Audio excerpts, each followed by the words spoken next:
आप सभी को मेरा नमस्कार। यह नेट सेट के लिए बहुत ही उपयोगी है, तो चलिए हम इसे प्रारंभ करते हैं। बुद्धि पारिवारिक पृष्ठभूमि। मूर्खता मेरी जन्मजात विरासत थी। मानव जाति का वह पहला व्यक्ति जो जैविक रूप से मेरा खानदानी पूर्वज था, उसके और मेरे बीच न जाने कितने पैदा हुए, किंतु उनमें से कोई भी पढ़ा लिखा नहीं था। लगभग 2300 वर्ष पूर्व यूनान देश से भारत आए मिनदन ने कहा कि आम भारतीयों को लिपि का ज्ञान नहीं है, इसलिए वे पढ़ लिख नहीं सकते। उसके समकालीनों ने तो कोई प्रतिक्रिया नहीं दी, किंतु आधुनिक भारतीय पंडितों ने मिनांदर का खूब खंडन मंडन किया। हकीकत तो ये है कि आज भी करोड़ों भारतीय मिनांदर की कसौटी पर खरा उतरते हैं। सदियों पुरानी इस अशिक्षा का परिणाम ये हुआ कि मूर्खता और मूर्खता के चलते अंधविश्वासों का बोझ मेरे पूर्वजों के सिर से कभी नहीं उतरा। शुरुआत यदि दादा से ही करूं तो पिताजी के अनुसार उन्हें एक भूत ने लाठियों से पीट पीट कर मार डाला था। अपने 5 भाइयों में पिताजी सबसे छोटे थे। घर में सभी का कहना था कि दादाजी, जिनका नाम जूठन था, गांव से थोड़ा सा दूर झाड़ियों वाले टीले के पास छोटे से खेत में मटर की फसल को देर रात जानवरों से बचाने के उद्देश्य से गए थे। मटर के खेत में उन्हें फली खाता एक साही नामक जानवर दिखाई दिया, क्योंकि रात उजाली थी। दादाजी ने अपनी लाठी से साही पर हमला बोल दिया। लाठी लगते ही साही रौद्र रूप धारण करते हुए अपने लंबे लंबे कैटिले रोंगटों को फैलाकर अंतर्धान हो गया। घर वालों के अनुसार वह साही नहीं, बल्कि उस क्षेत्र का भूत था। इस प्रकरण के बाद दादाजी खेत से डरकर तुरंत घर आ गए। इस भूत का किस्सा सारे गांव में फैल गया। डरकर हर किसी ने उधर जाना बंद कर दिया। सभी कहने लगे कि भूत बदला अवश्य लोग। इसी बीच दादाजी एक दिन खलिहान में रात को सोए हुए थे कि साही संतृप्त भूत लाठी लेकर आया और उसने दादाजी को पीट पीट कर मार डाला। दादाजी को मैंने कभी देखा नहीं था, क्योंकि उनकी यह भूतही हत्या मेरे जन्म से अनेक वर्ष पूर्व हो चुकी थी। इस हत्या की गुत्थी मेरे लिए आज भी एक उलझी हुई पहेली बनी हुई है। तर्कसंगत तथ्य तो शायद यही होगा कि दादाजी की गांव के ही किसी अन्य व्यक्ति से अवश्य ही दुश्मनी रही होगी और उसने शाही भूत का मनोवैज्ञानिक बहाना निर्मित कर उन्हें मार डाला हो। सच्चाई चाहे जो भी हो, इस भूतही प्रक्रिया ने मेरे खानदान के हर व्यक्ति को घनघोर अंधविश्वास के गर्त में धकेल दिया। परिणामस्वरूप घर में भूत बाबा की पूजा शुरू हो गई। घर में ओझाओं का बोलबाला हो गया। किसी को सिरदर्द होते ही ओझैती सोखैती शुरू हो जाती थी। ऐसे भूते वातावरण में किसी शिशु का जन्म आजमगढ़ जिले के धर्मपुर नामक गांव में 1 जुलाई 1949 को हुआ हो तो उसकी विरासत कैसी होगी? जाहिर है, शैशव काल में ही मैं मूर्खताजन्य अंधविश्वासों के बोझ तले दब गया। मेरी दादी का नाम मुसैया था। वह 100 वर्ष से भी ज्यादा जिंदा रही। उसके चेहरे तथा बाहों से लटकते हुए चिचू के चमड़े उसकी लंबी उम्र को प्रमाणित करते थे। गांव वालों का कहना था कि मेरी दादी ने कौवा का मांस खाया है, इसलिए वह मरती नहीं है। गांव में ये किंवदंती फैली हुई थी कि कौवे का मांस खाने वाला बहुत दिन तक जिंदा रहता है। जो भी हो, दादी कहती थी कि महीने के किसी पक्ष के त्रयोदशी के दिन मेरे पिताजी का जन्म हुआ था, इसलिए उनका नाम तेरसी पड़ा। मेरी माता का नाम धीरजा था। मेरे पिताजी की मछली मारने में महारत हासिल थी। वे किसी भी जलस्रोत से बड़ी आसानी से मछलियां मार लाते थे। मच्छरमरवा के रूप में उन्हें उस क्षेत्र में पौराणिक ख्याति मिली हुई थी।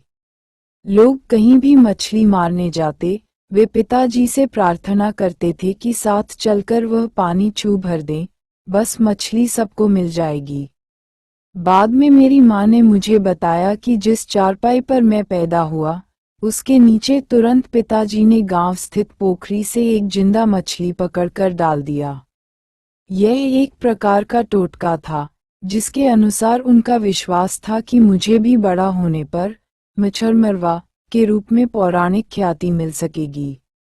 संभवतः मेरे माँ बाप की सर्वोच्च आकांक्षाओं की पहुंच मुझे एक सिद्धहस्त मच्छरमरवा के रूप में देखने तक ही सिमट कर रह गई थी। जाहिर है, एक दलित खेत मजदूर और मजदूरनी की आकांक्षा इससे ज्यादा और क्या हो सकती थी। माँ ने ये भी बताया कि उसके कई बच्चे पहले पैदा हुए किंतु थोड़ा बड़ा होकर सबके सब मरते चले गए। इसलिए जब मैं पैदा हुआ तो पिताजी मुझे अपनी गोद में लेकर गांव से करीब 1.5 किलोमीटर दूर एक शिव मंदिर, जिसे शेरपुर कुटी कहते थे, पहुंचे और मंदिर के महंत बाबा हरिहर दास से आशीर्वाद देने के लिए विनती की। बाबा हरिहर दास बड़े उदार पुरुष थे। उन्होंने मुझे जीवित रहने का आशीर्वाद देते हुए मेरा नाम तुलसीराम रखा। बाबा का कहना था कि तुलसीदास राम भक्त थे, अतः ये लड़का भी बड़ा होकर तुलसीराम के रूप में राम भक्त होगा। मुझे जीवित रखने की प्रक्रिया में पिताजी स्वयं एक कट्टर शिव भक्त हो गए। उन्होंने घर के पास एक नया पीपल का पेड़ लगाया और उसकी पूजा शुरू कर दी। शनिवार के दिन वे पीपल पर जल चढ़ाते और शाम को घी का दिया जलाते। वे शिव की प्रार्थना में जो कुछ बोलते, उसे सुनकर ऐसा लगता था कि मानो वे किसी से लगातार रो रो कर बातें कर रहे हों। पिताजी के अनुसार जैसे जैसे पीपल बढ़ता गया, वैसे वैसे मैं भी। इस बीच उस जर्जर बुढ़िया दादी का लगाव भी मुझसे बढ़ता गया। जब मैं 3 साल का हुआ, गांव में चेचक की महामारी आई। मेरे ऊपर उसका गहरा प्रकोप पड़ा। चेचक से मैं मरणासन हो गया। घर में स्थानीय ग्रामीण देवी देवताओं की पूजा शुरू हो गई। उस समय गांव में दलितों के अलग देवी देवता होते थे, जिनकी पूजा सवर्ण नहीं करते थे। हमारे गांव में भी चमरिया माई और दीव बाबा, 2 ऐसे ही देवी देवता थे, जिनकी पूजा दलित करते थे। इन दोनों को सुअर तथा बकरे की बलि दी जाती थी। बलि के अलावा इन्हें हलवा, सोहारी, पूड़ी, धार तथा पुजौरा भी चढ़ाया जाता था। एक लोटा पानी में कुछ जायफल, छुहारा, लौंग आदि मिला दिया जाता, जिसे धार कहते थे। एक मुद्री जौ का आटा पुजौरा कहलाता था।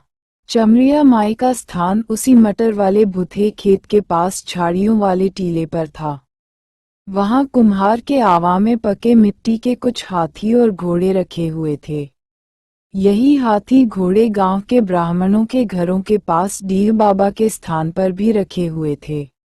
जैसा कि अवगत है, घर वाले भूत की भी पूजा करते थे, किंतु गांव में चमरिया माई या डीह बाबा की तरह उसका कोई स्थान निर्धारित नहीं था। गांव के दक्षिण पश्चिम कोण की दिशा में थोड़ी दूर पर दौलताबाद नामक एक दूसरा गांव था, जिसके बाहर एक सुनसान जगह पर बहुत पुराना पीपल का विशाल पेड़ था। घर वालों के अनुसार वह भूत उसी पेड़ पर रहता था, अतः वहीं जाकर उसकी पूजा की जाती थी। चेचक निकलने पर मनौती के अनुसार देवी शीतला माई की भी पूजा की जाती थी। शीतला माई का मंदिर गांव से करीब 20 किलोमीटर पश्चिम उत्तर में निजामाबाद कस्बे के पास था।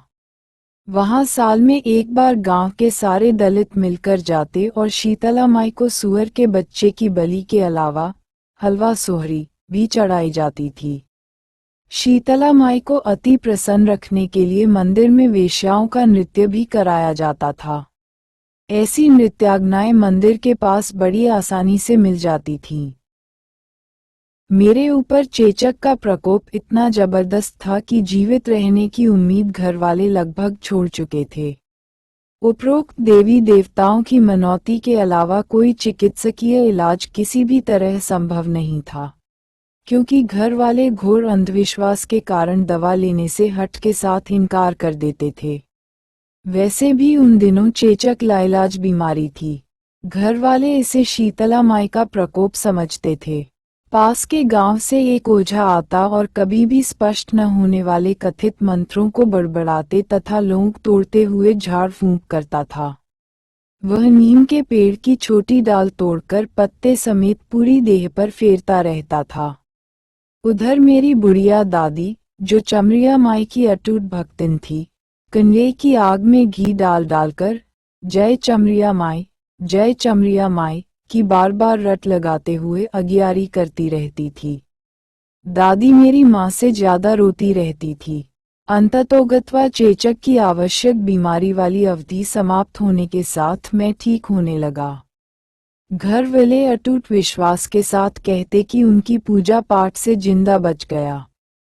इस बीच विभिन्न मनौतियों में सुअरों, बकरों की बलि में भैंसा भी शामिल हो चुका था। मेरी जान तो बच गई, किंतु चेचक का प्रकोप हटते ही मेरी पूरी देह पर गहरे गहरे घाव के दाग पड़ गए। विशेष रूप से मेरा चेहरा इन दागों का भंडारण क्षेत्र बन गया। गांव में लोहार अनाज से मिट्टी या कंकड़ निकालने के लिए लोहे की पतली चद्दर काटकर उसे बड़ी चलनी का रूप देते थे और उसकी पेंदी में पतली छेनी से सैकड़ों छेद कर देते थे, जिसे आखा कहते थे। आखा की पेंदी का बाहरी हिस्सा छेनी के छेद से खुरदरा हो जाता था। मेरा चेहरा इसी आखा के बाहरी हिस्से जैसा हो गया था। इस पूरे प्रकरण में मेरे शेष जीवन पर अत्यंत दूरगामी प्रभाव डालने वाली घटना घटी। चेचक से मेरी दाईं आंख की रोशनी हमेशा के लिए विलुप्त हो गई। भारत के अर्धविश्वासी समाज में ऐसे व्यक्ति अशुभ की श्रेणी में हमेशा के लिए सूचीबद्ध हो जाते हैं। ऐसी श्रेणी में मेरा भी प्रवेश मात्र 3 साल की अवस्था में हो गया। अतः घर से लेकर बाहर तक सबके लिए मैं अपशकुन बन गया। मेरे गांव में मेरे अलावा कई अन्य व्यक्ति भी अपशकुन की श्रेणी में आते थे। एक थे करीब 80 वर्ष के बूढ़े ब्राह्मण जंगू पांडे। वे जीवन पर्यंत कुंवारे रह गए थे। उनका अपना कोई नहीं था। शाम के समय वे अक्सर घूमते हुए दलित बस्ती में आ जाते थे। उनके आते ही विभिन्न परिवारों में खलबली मच जाती थी। नई नई बहुओं को लोग घर के अंदर ही रहने के लिए हिदायत देते रहते थे। लोगों का मानना था कि जंगू पांडे की निगाह पड़ते ही बहुओं का अनिष्ट हो जाएगा। संभवतः वे निर्वंश हो जाएंगी। इस संदर्भ में एक घटना याद आने पर आज भी दुख की अनुभूति होती है। मेरे घर के पास एक आम के पेड़ में खूब बौर आए थे। अचानक जंगू पांडे आकर आम के बौरों को देखने लगे क्योंकि बौर बहुत अच्छे लग रहे थे। मेरे घर वालों ने कहना शुरू कर दिया कि जंगू पांडे की नजर लग गई, अब फल नहीं आएंगे, जबकि बाद में खूब फल आए। इसी तरह गांव की एक अन्य बुढ़िया ब्राह्मणी थी, जिसका नाम किसी को मालूम नहीं था। वह सिर्फ पंडिताइन के रूप में जानी जाती थी। पंडिताइन निर्वंश विधवा थी। उन्हें भी लोग देखना पसंद नहीं करते थे। गांव भर के लोगों का कहना था कि पंडिताइन का सामना हो जाने से किसी काम में सफलता नहीं मिलेगी। किसी काम से जाते हुए यदि पांडे का सामना किसी से हो जाता, तो वह लौटकर घर वापस आ आता और थोड़ी देर तक ठहरकर अपशकुन मिटाता, फिर काम पर जाता। यद्यपि जंगू पांडे और वह पंडिताइन बेहद शराफत से बातें करते थे, फिर भी उन मान्यताओं के चलते वे बिना किसी कारण अपमानित होते रहते थे। 3 वर्ष के शैशव काल में जब अशुभ अपशकुन की श्रेणी में मेरा प्रवेश हुआ तो भारत की आज़ादी के 5 साल बीत चुके थे, अर्थात सन 1952 का साल अपनी चरमसीमा की ओर बढ़ रहा था। धीरे धीरे मेरे मस्तिष्क में उस ग्रामीण परिवेश से उत्पन्न संवेदनाएं हिलने डुलने लगीं। अपने 5 भाइयों में मेरे पिताजी सबसे छोटे थे। सभी का एक संयुक्त परिवार था, जिसमें छोटे बड़े लगभग 50 व्यक्ति एक साथ रहते थे। पिताजी के बीच वाले भाई, जो वरीयता क्रम में तीसरे नंबर पर थे, अत्यंत क्रोधी एवं क्रूर पुरुष थे। अकारण कोई भी व्यक्ति उनकी भद्दी भद्दी गालियों का शिकार बन जाता। उनके 2 बेटे एकदम उन्हीं जैसे क्रूर थे। वे सभी मुझे अक्सर कन्व कन्व कहकर पुकारते थे। घर में कई अन्य भी कभी कभी ऐसा ही कहते थे। इसके अलावा ये कि कभी भी कोई वैसा कहने से मना नहीं कर पाता। यहाँ तक कि मेरी माँ भी सिसकियाँ भरते हुए चुप रह जाया करती थी, जिसका कारण था उन व्यक्तियों का क्रूर व्यवहार। मेरी दादी का मुझसे अटूट लगाव दिन प्रतिदिन बढ़ता जा रहा था। मैं उस भारी भरकम संयुक्त परिवार का सबसे छोटा सदस्य था।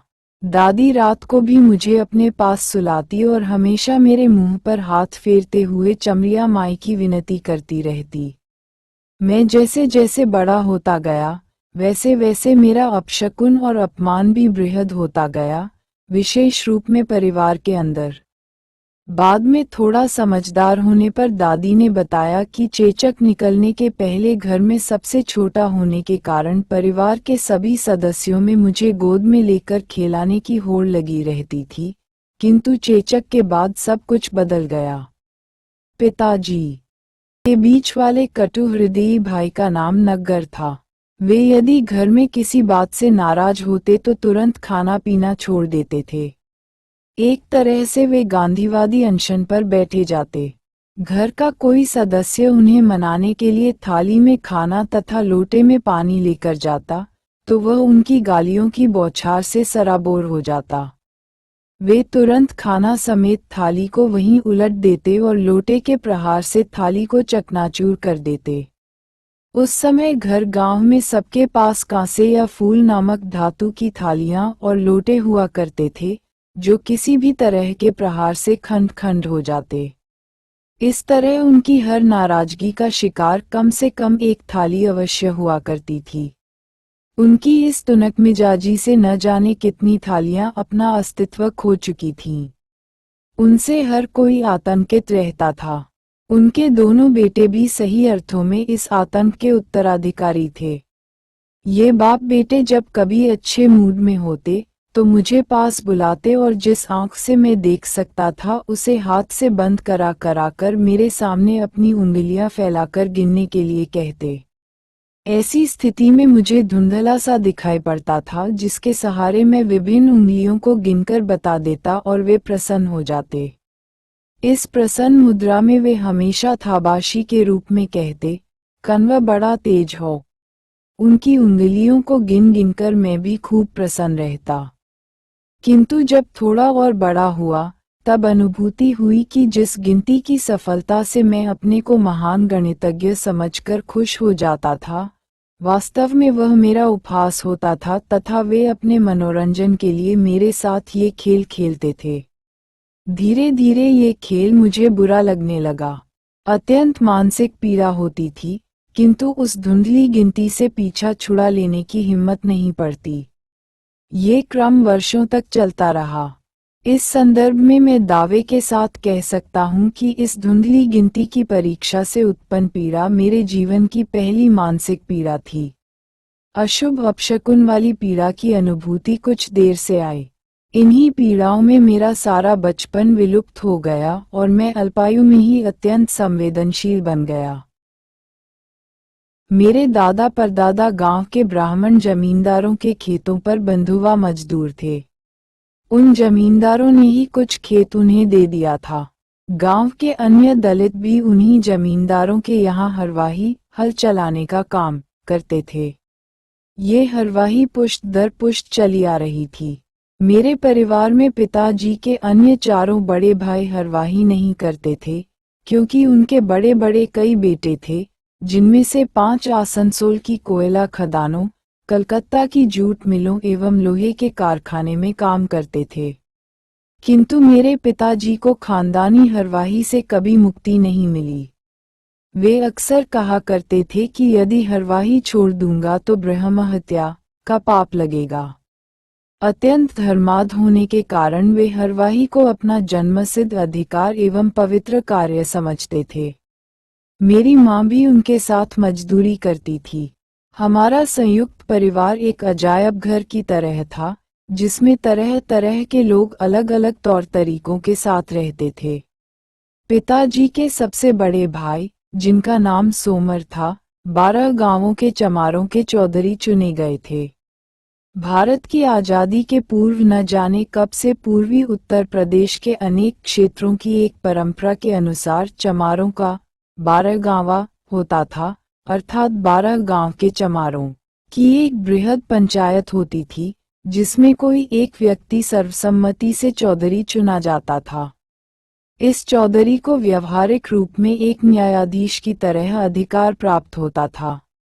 12 गांवा के चमार अपने किसी भी आपसी झगड़े के निपटोर के लिए चौधरी के पास आते, फिर पंचायत बुलाई जाती, जिसमें घंटों की माथापच्ची के बाद चौधरी अपना अंतिम फैसला देते, जो तुरंत सभी को मान्य हो जाता था। 12 गांवा के चौधरी के समक्ष जो समस्याएं लाई जाती, उनमें 2 मामले बड़े विचित्र ढंग से सुलझाए जाते थे। इनमें से एक मामला होता था किसी युवती का गांव के किसी अन्य व्यक्ति के साथ यौन संबंध या उसका बिन विवाह गर्भवती हो जाना, तथा दूसरा था किसी चमार द्वारा मरे हुए पशु, गाय, बैल या भैंस का मांस खाया जाना। मरे हुए पशु का मांस खाने के संदर्भ में एक उल्लेखनीय तथ्य ये है कि आजादी के पूर्व हमारे क्षेत्र के सभी चमार गाय, बैल तथा भैंस मर जाने पर उसका मांस खा जाते थे। मेरी बुढ़िया दादी अक्सर मुझे सोते समय अपनी युवा अवस्था के अनेक संस्मरण सुनाया करती थी, जो अत्यंत रोचक एवं चमत्कारक हुआ करते थे।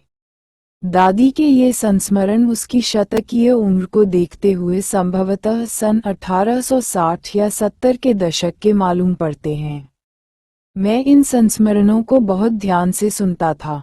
एक ऐसे ही संस्मरण में दादी ने बताया कि जब वह ब्याह कर हमारे गांव आई तो देखा कि गांव में किसी की गाय, भैंस या बैल मर जाता तो पास स्थित जंगल में ले जाकर उसका चमड़ा निकाला जाता, फिर उसके बाद गंडासे और कुल्हाड़ियों से काट काट कर उसका मांस सारे दलित बांध से बनी हुई टोकरियों में भरकर घर लाते। मांस काटने का काम प्रायः महिलाएं करती थीं।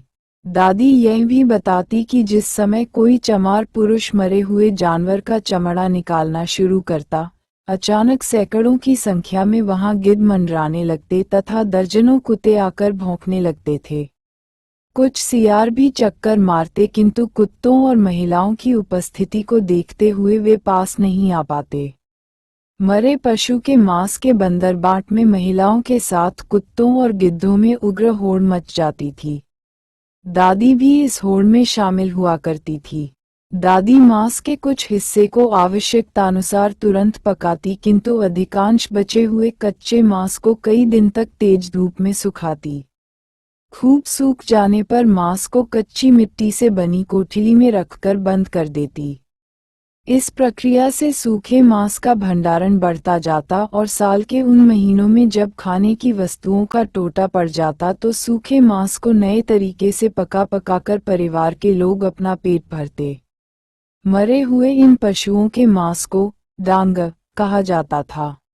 आजादी के बाद चमारों ने डांग खाना बंद करने का अभियान चलाया, जो अत्यंत सफल रहा। स्मरण रहे कि यह अभियान मूल रूप से बाबा साहेब अम्बेडकर ने चलाया था, किंतु हमारे 12 गांवा में उन्हें कोई नहीं जानता था, बल्कि जगजीवन राम काफी लोकप्रिय थे। डांग विरोधी अभियान की सफलता के बावजूद किसी गांव में कई एक चोरी छिपे डांग लाकर खाया करते थे, किंतु पकड़ लिए जाने पर उनका मामला चौधरी के पास लाया जाता था। मेरे सबसे बड़े सोमर चाचा आजादी के पूर्व कभी चौधरी चुने गए थे। वे बड़े तर्कबाज बातूनी थे, इसलिए जीवन पर्यंत चौधरी बने रहे। उनकी बातों में दम होता था, साथ ही निष्पक्षता भी, जिसके कारण उन्हें बदल देने की आवाज 12 गांवा में कभी नहीं उठी। 12 गांवा से किसी भी मामले के आने के बाद बुलाई गई पंचायत हमारे घर के सामने स्थित कुएं के काफी बड़े चबूतरे पर बैठकर की जाती थी। पंचायत में 12 गांव के प्रतिनिधि आते थे, जिसके कारण भारी भरकम भीड़ हो जाती थी। पंचायत शुरू होते ही गांजा तथा हुक्का पीने का लंबा दौर चालू हो जाता था। स्वयं हमारे परिवार के 10 लोग आला दर्जे के गंजेड़ी थे। शाम के समय सभी गांजा पीते और मुझे बार बार पुआल की रस्सी की बड़ी सी गांठ बनाकर उसे जलाना पड़ता। जब जलकर वह लाल हो जाती तो उस धधकती आग को गांजे से भरी चिलम के ऊपर रखना पड़ता था। लगभग 5 साल की उम्र से ही रस्सी की गांठ जलाने की मेरी नौकरी पक्की हो गई थी। इस काम से मुझे बड़ी नफरत थी, किंतु मजबूरी में करना पड़ता था। नफरत का सबसे बड़ा कारण था, किसी भी प्रकार के धुएं से मेरा दम घुटता था। मेरे बड़े होने पर इसकी पहचान एक एलर्जी के रूप में की गई। पंचायत के दिन रस्सी जलाने की ड्यूटी बड़ी लंबी हो जाती थी। इस ड्यूटी के कारण मैं मजबूरी में पूरी पंचायत खत्म होने तक उसकी कार्यवाही देखता सुनता रहता।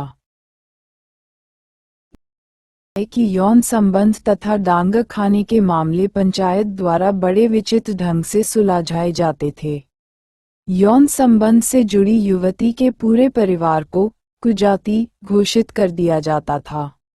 कुजाती का मतलब होता था उसका हुक्का पानी बंद, अर्थात संपूर्ण रूप से बारहगांवा द्वारा बहिष्कार। उस परिवार से कोई बात तक नहीं कर सकता था। कुजाती की घोषणा बड़े ही विचित्र ढंग से की जाती थी। बारहगांवा में अक्सर किसी न किसी के घर शादी विवाह आदि जैसे पर्व के अवसर पर सामूहिक भोज हुआ करता था। ऐसे किसी भोज में कुजाती किए जाने वाले व्यक्ति को निमंत्रित किया जाता और जब सभी के साथ वह खाने के लिए कतार में बैठता तो सबके साथ पतल में उसे भी खाना परोसा जाता। लेकिन ज्यों ही वह व्यक्ति खाना हाथ में लेकर मुंह की ओर बढ़ाता, तुरंत एक अन्य व्यक्ति उसका हाथ पकड़ लेता। फिर सभी एक साथ बोलते कि उसे कुजाती घोषित कर दिया गया है, इसलिए वह नहीं खा सकता। कुजाती घोषित होने के बाद वह आदमी अपमानित होकर वहां से अपने घर वापस लौट जाता था। इस तरह उसका बहिष्कार शुरू हो जाता था। बाद में जब कभी कुजाती किया हुआ व्यक्ति बिरादरी में वापस आना चाहता तो वह बारहगांवा से अपील करता। पंचायत फिर बुलाई जाती और दिनस्वरूप उसे पूरे ग्राम समाज को सुअ भात खिलाने का दिन तय किया जाता। इस बीच यदि अवैध यौन संबंध के चलते वह युवती गर्भवती रहती तो उसका गर्भपात स्वयं गांव की महिलाएं, जो बच्चा पैदा करवाने में अनुभवी होती थीं, पेट दबा दबाकर अत्यंत क्रूर ढंग से करवा देती थीं। फिर भोज के निर्धारित दिन सुअ भात पंचों को परोसने के समय चौधरी की अनुमति से युवती के ऊपर गंगाजल छिड़ककर उसे पवित्रा घोषित कर दिया जाता था। इसके बाद कुजाती परिवार के पाप को माफ करने के लिए भोज में उपस्थित पंचों से अपील की जाती। सभी पंच एक साथ जोर का नारा लगाते, बोला बोला सीताराम। इसके बाद वे कहते कि पाप माफ कर दिया गया। इसके साथ ही वह परिवार बिरादरी में वापस आ जाता था। डांग खाने वाला के साथ भी यही दंड विधान अपनाया जाता था। छोटे मोटे झगड़ों के निपटारे के लिए दोषी व्यक्ति को दंडस्वरूप विवाह आदि जैसे अवसरों पर बिछाई जाने वाली बड़ी दरी तथा खाना पकाने के लिए बड़े बड़े कांसे या पीतल के हंडे ग्राम समाज को देने के लिए कहा जाता। ऐसे सामान चौधरी या किसी अन्य व्यक्ति के घर पर रख दिए जाते थे और अवसर आने पर कोई भी व्यक्ति उसका उपयोग कर सकता था। पर्व बीत जाने पर सामानों को वापस कर दिया जाता था। सन 1950 के दशक में ऐसी पंचायतों का दलितों के बीच काफी बोलबाला था, किंतु 1960 के दशक से धीरे धीरे ये परंपराएं विलुप्त होने लगीं। आज के जमाने में न वैसे चौधरी रहे और न वैसी पंचायतों के नामोनिधान। पिताजी के दूसरे नंबर वाले भाई का नाम मुनेसर तथा तीसरे वही गुस्सैल नग्गर। ये दोनों उत्तर प्रदेश में प्रचलित प्रसिद्ध शिवनारायण पंथ के धर्मगुरु थे। इन दोनों गुरुओं के दर्जनों अलग अलग चेले थे, जो दूर दूर के गांवों में फैले हुए थे। संयोगवश अपने गांव का कोई भी व्यक्ति इनका बेला नहीं था। मुनेसर चाचा कलकत्ता की एक जूट मिल में नौकरी करते थे, अतः उनके दर्जनों चेले वहां भी थे, जो मूलतः उत्तर प्रदेश के ही रहने वाले थे। शिवनारायण पंथ के ये चेले जब भी अपने इन गुरुओं से मिलते, उनके नमस्कार करने का एक विचित्र तरीका होता था। वे सिर पर पहले पगड़ी बांधते और फिर गुरु के सामने घुटना मोड़कर उगडून बैठ जाते। फिर दोनों हाथ एक साथ सटा हुआ फैलाकर गुरु के पैरों पर रख देते थे। वे अपने सिर को दाएं बाएं यौगिक मुद्रा में घुमाने के बाद पैरों पर ही झुकाकर जोर से बोलते, बंदगी साहिब। ये गुरु जब कभी चेलों के घर जाते तो थाली में उनका पैर धोकर उस गंदे पानी को चेले पी जाते थे। हमारे घर में शिवनारायण पंथ की परंपरा में साल में 3 अवसरों पर समारोह होता, जिसमें बड़ी संख्या में चेले उपस्थित होते। ये 3 अवसर होली, दिवाली तथा कृष्ण जन्माष्टमी के दिन आते। इन समारोहों को गादी लगाना कहा जाता था। लकड़ी की बनी छोटी मेज के बराबर छोटे पैरों वाली एक चौकी रख दी जाती। उस पर साफ कपड़ा बिछाकर सुविधानुसार उपलब्ध किसी भी देवी देवता का शीशे में महला हुआ फोटो रख दिया जाता था। ढेर सारी अगरबत्तियां भी जलाकर रखी जाती। यद्यपि हमारे परिवार में कोई पढ़ा लिखा नहीं था, किंतु घर में न जाने किस भाषा में लिखी हुई एक हस्तलिखित पांडुलिपि लाल कपड़े में रखी हुई थी, जिसे अन्यास कहा जाता था। इस पांडुलिपि को कोई व्यक्ति छू तक नहीं सकता था। इस रहस्यमय अन्यास को भी चौकी पर रख दिया जाता। इसी को गादी लगाना कहा जाता था। गादी लगाते ही चौकी के चारों तरफ गुरु समेत चेले तन्मय होकर बैठ जाते। इसके बाद ढोल, खंजीरा तथा अन्य वाद्य यंत्रों के साथ रात भर शिवनारायण के भजन गाए जाते। बीच बीच में कबीर के भी भजन गाए जाते थे। साथ ही एक बड़े कड़ाहे में दूध, घी, सूजी, गुड़ तथा किशमिश आदि के मिवन से ढेर सारा प्रसाद पकाया जाता, जिसका वितरण गादी समाप्त होने पर किया जाता। किसी शिवनारायण पंथी की मृत्यु हो जाने पर हिंदुओं की तरह उसकी लाश को जलाया नहीं जाता, बल्कि मुसलमानों की तरह दफनाया जाता था। किसी किसी को गंगा नदी में बहा भी दिया जाता था। मृतकों के अंतिम संस्कार की एक विशेष बात ये होती थी कि लाश को घर से कब्रिस्तान तक ले जाते समय शिवयात्री ढोल मंजीरा के साथ भजन गाते हुए चलते थे तथा रास्ते में 5 जगह लाश को जमीन पर रखकर एक विशेष भजन गाया जाता, जिसे परवाना कहते थे। दफनाते समय भजन, गायकी तथा वाद्य यंत्रों की रफ्तार बेहद तेज हो जाती थी। सारे शवयात्री मृत्यु के तीसरे दिन मृतक के घर इकट्ठा होते और भाड़ में भुने हुए गेहूं का दाना खाकर शरबत पीते। गेहूं के दाने को बहुरी कहा जाता था। बहुरी के संदर्भ में एक रोचक तथ्य ये है कि गांव की दलित महिलाएं आपस में झगड़ा करते समय एक दूसरे के बेटे, पिता, पति या किसी अन्य की बहुरी बुझाने का थाप देती, तो इसे बहुत बुरा माना जाता था। जाहिर है, बहरी बुझाने का मतलब होता था विपक्षी के सगे संबंधियों की मृत्यु कामना। बाद में मृत्यु के 13वें दिन, तेरही के अवसर पर बहुत बड़ा मृत्यु भोज होता था। शिवनारायण पंथ की सबसे बड़ी विशेषता यह है कि इसके संस्थापक शिवनारायण स्वयं उत्तर प्रदेश के बलिया जिले के एक क्षत्रिय थे, किंतु उनके अनुयायी सिर्फ दलित जाति के लोग बने। सिर्फ दलितों में इस पंथ का प्रचलन अपने आप में एक रहस्यमय तथ्य है। शिवनारायण पंथी बन जाने पर उस व्यक्ति को गुरुमुख कहा जाता था। पिताजी के चौथे बड़े भाई का नाम मुन्ना था। वे चौधरी चाचा या दोनों शिवनारायण पंथी गुरु चाचाओं से बिल्कुल भिन्न एक समन्वयवादी किस्म के व्यक्ति थे। इसी विशेषता के कारण उन्हें परिवार का मालिक बनाया गया था। घर में जो कुछ संपदा थी, उसका वे हिसाब किताब रखते थे। मुन्ना चाचा भूत पिशाच में बहुत विश्वास करते थे। वे दादी की तरह चमरिया माई के भक्त थे। साल में गर्मी के दिनों में गांव भर के दलित मिलकर चमरिया माई तथा डीह बाबा की पूजया करते। ये पूजया आम पूजा से भिन्न होती थी। हर साल पूजा के आयोजन में मुन्ना चाचा की नेतृत्वकारी भूमिका होती थी। वे गांव भर के लोगों से पूजया के लिए अंशदान इकट्ठा करते। रात के समय सोता पड़ने के बाद गांव के बाहर मैदान में लोग इकट्ठा होकर बड़े बड़े घड़ों में धार बनाते तथा इस अवसर पर किसी न किसी ओझा या तांत्रिक को अवश्य बुलाया जाता। ओझा लोग तोड़ तोड़कर विभिन्न देवियों का नाम लेकर हिचक कर विचित्रा विचित्रा शब्द ध्वनि निकालता।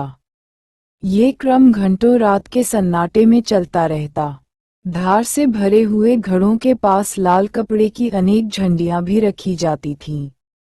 साथ में गोल आकृति का एक बड़ा भतुआ, एक प्रकार का कद्दू, रखा जाता। भतुआ अंदर से बिल्कुल लाल रंग का होता था। काटने पर ऐसा लगता था कि मानो खून से लथपथ हो। ओझा वारा उझैती समाप्त होने पर मुन्ना चाचा के नेतृत्व में धार से भरे घड़ों को उठाकर कंधे पर रख लिया जाता। झंडियां पकड़ ली जाती। चाचा भतुआ लेकर सबके आगे चलते तथा चमरिया माई एवं डीह बाबा की जय के सर्वाधिक जोर से लगाए जाने वाले नारों के साथ लोग दूसरे गांव की सीमा में ऐसी जगह पहुंचते जहां एक रास्ता दूसरे रास्ते को काटता था। वहां पर सबसे पहले भतुआ को पटक कर चकनाचूर कर दिया जाता तथा वह धार भी गिरा दी जाती और झंडियां गाड़ दी जाती। इसके बाद लोग चुपके से घर वापस आ जाते। पुजैया में भतुआ का तोड़ा जाना संभवतः नरबली का प्रतीक होता था। इस सालाना पुजैया के पीछे गांव वालों का अटूट विश्वास था कि अगले साल गांव में कोई बीमारी या अन्य आपदा नहीं आएगी। पुजैया के दूसरे दिन दलित बस्ती के सभी लोग मिलकर एक बहुत बड़ा सूअर खरीद कर लाते थे और उसकी बलि चढ़ाई जाती थी।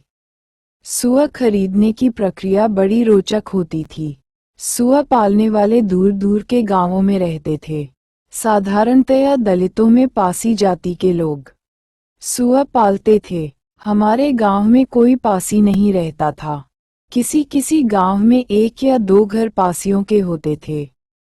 सूअरों को रखने के लिए 10 से 15 फीट का लंबा चौड़ा, 2 फीट गहरा चौकोर गड्ढा खोदकर किनारे किनारे 4 या 5 फीट की ऊंची दीवार खड़ी की जाती तथा उसके ऊपर गन्ने की पत्ती से बनी मड़ई टांग दी जाती। इस मड़ई का प्रवेश द्वार बहुत संकरा तथा कमरे के अंदर की ओर छिछला होता था। इस निवास को खोभार कहते थे, जिसमें 15-20 सूअर रहते थे। ये सूअर रात के समय ही खोभार में आते थे, अन्यथा वे गांव के आसपास इधर उधर भोजन की तलाश में भटकते रहते थे। इसलिए सूजर खरीदने वाले भी दौड़ते हुए सूअरों का पीछा करते हुए उनमें से किसी एक को पसंद करते थे। पसंद करने के बाद कीमत तय हो जाने पर उसे पकड़ने के लिए लंबी लंबी सामूहिक मैराथन दौड़ लगानी पड़ती थी। कभी कभी सूअर घंटों भागता रहता था। दौड़ भी उतनी देर जारी रहती थी। अंततः उसे घेरकर मुश्किल से काबू में किया जाता था। पकड़ने के बाद सूअर के चारों पैरों को मोटी रस्सी से एक साथ बांध दिया जाता था। फिर एक मोटे बांस की काड़ी में लटकाकर 2-2 आदमी आगे पीछे जिस तरह डोली का हार उठाते हैं, वैसे उठाकर अपने गांव लाते थे। जिस तरह उस जमाने में सवर्ण घरों की कन्याएं विवाह के बाद विदा होकर डोली में बैठकर ससुराल जाते समय रोती चिल्लाती तथा रुदन गायकी करती रहती थीं, ये सूअर भी वैसे ही मानव कधों पर काड़ी में बंधे तथा उल्टे लटके हुए रास्ते भर चिल्लाते रहते थे। सूअर की बलि या उसे मारने का तरीका बहुत अमानवीय होता था। सूअर को जमीन पर लेटाकर उसकी गर्दन तथा कमर के ऊपर बांस की काड़ी रखकर 4-4 आदमी जोर से दबाए रहते। फिर एक आदमी द्वारा लगभग 2 फीट लंबी अत्यंत नुकी लोहे की सरिया, जिसे हिकना कहते थे, उसके सीने में भोंक दिया जाता था। सरिया भोंकते समय सूअर बड़ी तेज आवाज में चिल्लाना शुरू कर देता था। उसकी यह आवाज मीलों दूर तक सुनाई देती थी। सूअर की चिल्लाहट के साथ ही चमरिया माई तथा डीह बाबा की जयकार भी होती रहती थी। सूअर के मरते ही हिकना को सीने से निकाल लिया जाता और उसके गहरे घाव में उतना ही बड़ा अरहर का डंडा, जिसको रहट्ठा कहा जाता था, घुसेड़ दिया जाता ताकि खून बाहर न निकले। मृत सूअर के बाल उखाड़ने के बाद उसे गन्ने की पत्ती जलाकर खूब भूना जाता था ताकि उसके चमड़े में घुसे बालों की जड़ें समाप्त हो जाएं। इसके बाद सूअर की पूंछ के पास का पूंछ समेत करीब 1 किलो का मांस का बड़ा टुकड़ा सबसे काटकर निकाल लिया जाता था। इस पूरे टुकड़े को पूंछ ही कहा जाता था, जिसे हमारे 12 गांवा के चौधरी चाचा को समर्पित किया जाता था। गांव में जब भी सूअर की बलि या बिना बलि वाला सूअर मारा जाता, यह 1 किलो की पूंछ चौधरी के नाम पर हमारे परिवार को मुफ्त में मिलती थी। बाकी मांस आवश्यकतानुसार हर परिवार पैसे से खरीदता था। सूअर की पूंछ चौधरी चाचा की 12 गांवों में विशिष्ट प्रतिष्ठा और उनकी न्यायिक भूमिका की मान्यता का प्रतीक थी। ये परंपरा चौधरी चाचा के जीवन पर्यंत जारी रही। इस तरह हमारा परिवार संयुक्त रूप से बृहद होने के साथ साथ वास्तव में एक अजायब घर ही था, जिसमें भूत प्रेत, देवी देवता, संपन्नता विपन्नता, शकुन अपशकुन, मान अपमान, न्याय अन्याय, सत्य असत्य, ईर्ष्या द्वेष, सुख दुख आदि आदि सब कुछ था, किंतु शिक्षा कभी नहीं थी। उन्हीं दिनों हमारे सदियों पुराने खानदान में एक युगांतरकारी घटना हुई। मैं लगभग 5 साल का हो चुका था। ये सन 1954 की बात है। हमारे परिवार के जो लोग आसनसोल और कलकत्ता में खानों और मिलों में काम करते थे, कभी कभी पोस्टकार्ड पर चिट्ठियां भेजा करते थे। हमारी दलित बस्ती में कोई पढ़ा लिखा नहीं था। गांव में ब्राह्मण ही पढ़े लिखे थे। वे अक्सर दलितों की चिट्ठियां पढ़ने में आनाकानी करते तथा पढ़ने के पहले अपमानजनक बातें सुनाते। इस व्यवहार से ऊबकर घरवालों की कृपा दृष्टि सबसे छोटा बालक होने के कारण मेरे ऊपर पड़ी। परिणामस्वरूप पूर्वोक्त शिव मंदिर के पास स्थित प्राइमरी स्कूल में मुझे चिट्ठी पढ़ने लायक बनाने के उद्देश्य से भेजा जाने लगा।